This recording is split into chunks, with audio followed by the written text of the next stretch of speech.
Hey dear students, Assalamu alaikum wa rahmatullahi wa barakatuh to all of you. May peace, mercy and blessings of Allah subhanahu wa ta'ala to all of you. Dear friends, पिछले lecture में हमने exercise number 12.1 जो class 11 mathematics में आता है limits and derivatives और chapter number 12 है ये क्लास 11 मैथमेटिक्स। और पिछले लेक्चर में हमने क्वेश्चन नंबर 25 को किया था और इसकी लिमिट्स जो है वो फाइंड आउट किए हैं। आज हम इस लेक्चर में ये जो है क्वेश्चन नंबर 26 है और हमारे पास जो फंक्शन है इसके यहाँ पे हम लिमिट्स फाइंड आउट करेंगे। ओके, तो हमारे पास क्या है, फंक्शन क्या है हमारे पास, और फंक्शन है हमारे पास f of x is equal to x divide by mod of x. तो पिछले अगर हम देखेंगे ये जो क्वेश्चन नंबर 25 था तो इसमें ये जो मॉड है वो ऊपर था न्यूमरेटर में और ये जो एक्स है वो डिनोमिनेटर में है।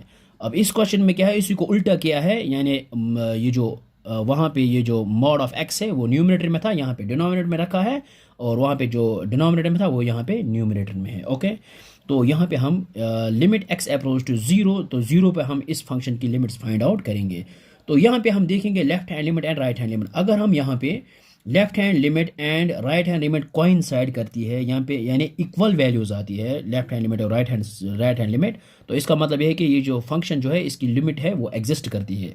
लेकिन अगर हमारे पास यहाँ पे limit left hand limit and right hand limit equal नहीं है, बराबर नहीं है, तो इसका मतलब ये इस फंक्शन की जो लिमिट है वो डज नॉट एग्जिस्ट करती है। ओके, तो हमारे पास फंक्शन जो है पहले हम इसको इस तरह से लिख सकते हैं समझने के लिए, ये है ज़ीरो।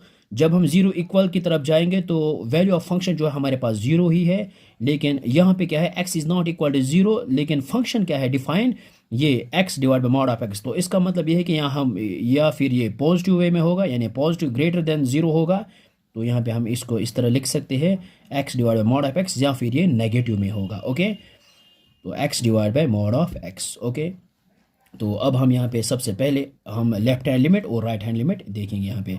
तो left hand limit and right hand limit, तो यहाँ पे नेगेटिव है और यहाँ पे क्या है, पॉजिटिव। ओके, तो सेम ये जो हमने पिछला ये जो पीछे क्वेश्चन नंबर 25 किया है और वहाँ पे इस क्वेश्चन में जो हमने प्रोसीजर किया था और सेम प्रोसीजर इसको भी यहाँ पे वही करना है। ओके, तो यहाँ पे सबसे पहले हम लेंगे लेफ्ट हैंड लिमिट। ओके, तो लेफ्ट हैंड लिमिट क्या है हमारे पास, लिमिट एक्स अप्रोच टू, कहाँ पे देखना है, ज़ीरो, तो पहले हम जाएंगे ज़ीरो नेगेटिव की तरफ एफ ऑफ एक्स। ओके, और यहाँ पे which is equal to limit x approach to zero negative, और फंक्शन क्या है हमारे पास, ये x divide by mod of x. Okay, और which is equal to limit x approach to zero negative, और ये जो न्यूमरेटर में एक्स है इसको एज इट इज़ लिखेंगे। लेकिन जब हम पिछले लेक्चर में हमने ये किया था, जब हम ज़ीरो नेगेटिव की तरफ जाएंगे व्हेन एक्स इज़ नेगेटिव, तो ये जो है मॉड ऑफ एक्स जो है ये माइनस एक्स के बराबर आता है। ओके, तो ये हमें मॉडुलस फंक्शन में हमने ऑलरेडी डिस्कस किया है। तो ये और ये प्लस ये एक्स और एक्स कैंसल आउट हो जाएंगे, तो हमारे पास जो बचा है वो है -1। ओके, तो यहाँ पे हम लिख सकते हैं limit x approach to zero negative, और हमारे पास यहाँ पे क्या है, -1। सो इस लेफ्ट हैंड लिमिट जो है हमारे पास -1 आया है। Okay, so this is the left hand limit. Okay, अब आते हैं यहाँ पे राइट हैंड लिमिट की तरफ। तो यहाँ पे लिखेंगे हम now right hand limit.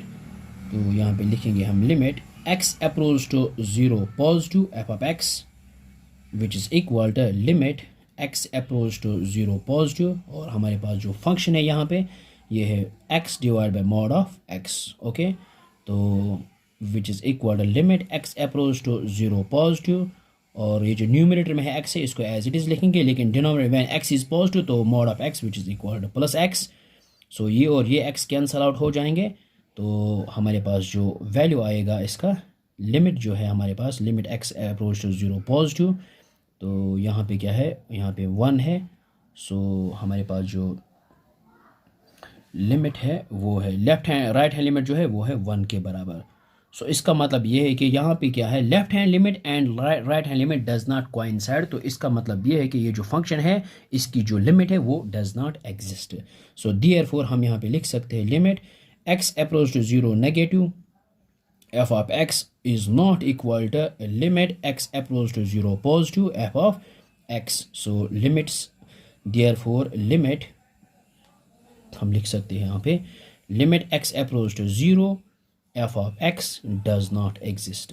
Does not exist. Okay, और ये जो हमने यहाँ पे लिखा है ना, ये मॉड ऑफ एक्स, जब हम नेगेटिव में जाएंगे तो हमारे पास मॉड ऑफ एक्स क्या है, वो है -x, क्योंकि हमने ऑलरेडी ये रिलेशन एंड फंक्शंस में पढ़ा है। हमारे पास क्या है, मॉडुलस फंक्शन क्या है हमारे पास, इसको हम इस तरह लिख सकते हैं, x if x is greater equal to 0 और negative x if x is less than 0। अगर हम यहाँ पे 0 पे देखेंगे तो अगर हम 0 पॉजिटिव की तरफ जाएंगे तो हमारे पास जो फंक्शन है वो है +x। ओके, अगर हम नेगेटिव की तरफ जाएंगे, ये है यहाँ पे और हमारे पास जो फंक्शन डिफाइन है वो है -x। सो अगर हम ज़ीरो नेगेटिव की तरफ जाएंगे या फिर 0 पॉजिटिव की तरफ जाएंगे, तो पॉजिटिव में हम जाएंगे तो +x है और नेगेटिव की तरफ जाएंगे -x है। और ये हमने ग्राफ में भी ऑलरेडी पढ़ा है। तो मॉडुलस फंक्शन जो ग्राफ है वो इस तरह से बनता है, ये हमने ऑलरेडी डिस्कस किया है रिलेशन फंक्शंस में। तो यहाँ पे क्या है, यहाँ पे y is equal to x और यहाँ पे क्या है, y is equal to -x। तो यहाँ पे क्या है, ओरिजिन 0,0। ओके, और नेगेटिव की तरफ जाएंगे तो वैल्यू ऑफ y फंक्शन के हमारे पास y इक्वल -x और यहाँ पे क्या है, y इक्वल +x। तो ये दो हमने यहाँ पे यूज़ किया है। ओके, आई होप कि आपको ये समझ में आया होगा, बहुत ही आसान है। और thanks for watching this video.